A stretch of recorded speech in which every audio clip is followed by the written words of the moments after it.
O senhor já demonstrou em várias ocasiões preocupação também com as implicações de determinadas propostas, de medidas sobre as contas públicas.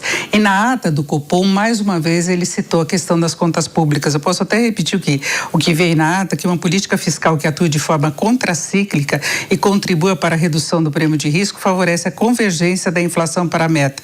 Então, ela cita a política fiscal, os gastos públicos. Essa tem sido uma preocupação do mercado também. O senhor já falou em melhora, mas o fato é que o setor público teve um déficit de 80,7 bilhões em março, muito acima do que foi registrado em março do ano passado. Dívida pública bruta chegou a 80,1% do PIB, e são números que mexem com credibilidade, com confiança e levam à cobrança por mudanças maiores na gestão das finanças, e muita gente vê no 2027 como limite para alguma alteração mais consistente. Veja, aqui tem um debate de fôlego que eu pontuo algumas coisas que para mim são muito caras. Do ponto de vista fiscal, o Brasil melhorou nos últimos anos, isso não tem dúvida nenhuma, e começo a falar sobre os resultados primários, que é o resultado que a gente obtém das contas públicas no fim dos anos.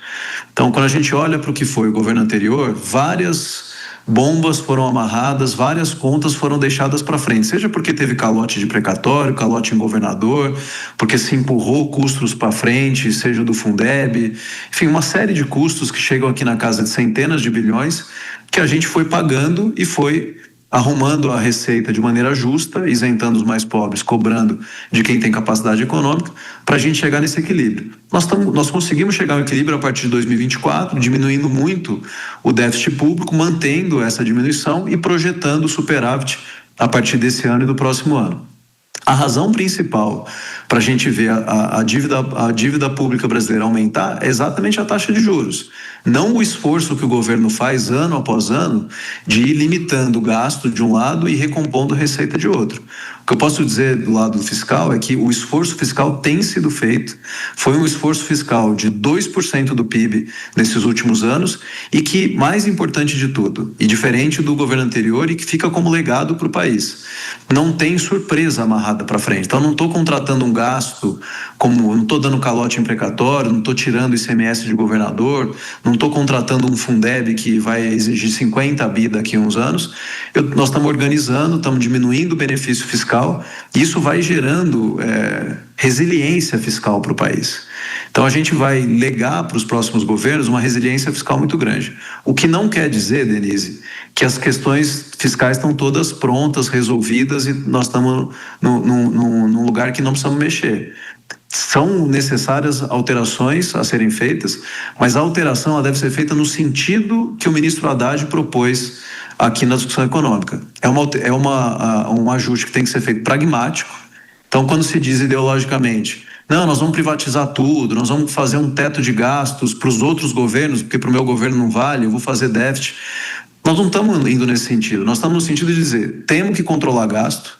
E o governo aprovou PEC, lei complementar, lei ordinária, propôs inclusive alguns ajustes de gasto que não foram aprovados no Congresso, outros foram. O presidente topou avançar num reajuste da política de valorização do salário mínimo. Várias cobranças tributárias que não eram feitas, como de BET, de fundo fechado, dos super ricos, estão colaborando para as receitas do Estado, o que me parece muito justo. E acho que daqui para frente nós temos que seguir nessa toada, acomodando e diminuindo o gasto obrigatório, abrindo espaço para investimento para aumentar a produtividade, e certamente a dívida, que muito se fala, a dívida pública aumenta, ela vai para uma trajetória de estabilidade e queda se a gente seguir nessa toada. O que nós não podemos é cair no conto de quem é mais ideológico do ponto de vista liberal, de achar que vai, com uma ou duas saídas, resolver esse problema, porque a gente já viu que não resolveu o fiscal e gerou outros problemas sociais, como deixar as pessoas passando fome, um SUS desassistido no meio de uma pandemia, escolas mal equipadas, profissionais mal pagos. Então, não é por aí, e acho que a própria direita brasileira, que já foi vencida no tema dos benefícios sociais, também vai ficar vencida aqui, porque vai ser obrigada a fazer um debate pragmático, alocativo, de onde cortar e como manter a receita do país em ordem. Agora, ministro, por mais que haja explicações, há uma cobrança, e isso vai ser muito colocado, principalmente na fase de campanha eleitoral mesmo, em relação aos recordes sucessivos de arrecadação, ainda que haja essa preocupação em diminuir a tributação dos que têm menor renda, como foi o aumento da faixa de isenção e tributação maior para os mais ricos, mas o governo vem batendo recordes sucessivos de arrecadação e avançou em várias frentes, com aumento de alíquota, com novas taxações. Parte do empresariado reclama, por exemplo, da questão do lucro, sobre os juros, sobre o capital próprio, tem essa tributação também. E, por outro lado, houve comprometimento de receita, por exemplo, com o reajuste real do salário mínimo. Isso tem um impacto muito pesado na Previdência, programas sociais, a destinação de recursos para saúde e educação, para fundo do Distrito Federal. Então, são fatores que levaram a uma composição que engessa ainda mais o orçamento. Então, é nesse sentido que é cobrado. As políticas implementadas pelo governo, e aí entra o componente ideológico também, é uma postura de governo, levou a um aumento de gastos, ainda que tenha esse apelo social. Veja, aqui tem, acho que algumas observações, Denise. Primeiro, o Estado tem o seu papel. E a própria extrema-direita no mundo, talvez não a brasileira, tem avançado em gastos com guerra, gastos com outras medidas, das quais a gente discorda, e por isso o esforço no Brasil é para tirar tributo da população. Então, veja, com a medida do imposto de renda, são 10 milhões de pessoas que só no último ano vão deixar de pagar imposto de renda. Então, quem nos assiste provavelmente está pagando menos tributo hoje do que pagava antes. E, além disso, teve reajuste do salário mínimo, que ficou 7 anos sem ter. Muita gente reclama do endividamento, mas como que as pessoas que estavam nos governos anteriores com alto índice de desemprego, sem reajuste real do salário mínimo, sem ganho de renda, durante uma pandemia as pessoas se endividaram. Parte do endividamento, ou grande parte do endividamento que a gente tem hoje, vem como legado desse momento em que as pessoas não podiam trabalhar, não tinham políticas públicas bem colocadas e se endividaram, e hoje nós estamos lidando com tudo isso.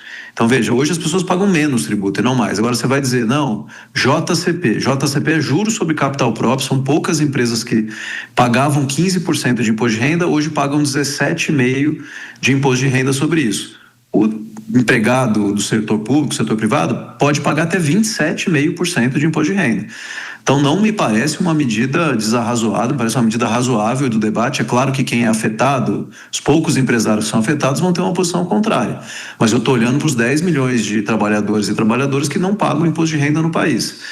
Quem tem um BET no país hoje, o dono da BET, paga tributo sobre BET. Me parece devido, dado o faturamento que essas empresas têm. E isso é usado para que a gente faça proteção social, para que a gente tire o Brasil do mapa da fome, para que a gente faça escola em tempo integral, pague o pé de meia para reter o estudante no ensino médio, aumente a produtividade. Então, o que nós estamos reconhecendo aqui é o papel de um Estado que tem que estar do lado das pessoas para aumentar a produtividade e melhorar a qualidade de vida. Ainda que uns achem que nós temos que investir mais em arma, mais em guerra, é uma posição diferente que a gente tem. E claro que toda a crítica que se faz sobre a Receita que arrecada bem, ela cumpre a lei. A Receita não está tomando nenhuma providência por vontade própria. A atuação da Receita é vinculada, ou seja, ela não faz opção de quem ela vai cobrar tributo ou não vai. São medidas aprovadas pelo Congresso Nacional, que a gente sabe bem quem tem força, quem é ouvido no Congresso Nacional. Em via de regra não são os trabalhadores, as pessoas comuns, são os grupos organizados, as associações, as grandes empresas. E com o debate com esses setores, que sempre é respeitado e tem portas abertas aqui, avançamos em legislações que nos parecem justas, o Congresso reputou justas, e a Receita tem feito o seu papel de maneira eficiente. Também me parece um aspecto mais político-eleitoral do que pragmático, porque o compromisso final é com responsabilidade social, onde se faz um encontro de contas entre gasto e receita, que é o que as pessoas buscam em casa e é o que a gente tem feito aqui no Ministério da Fazenda.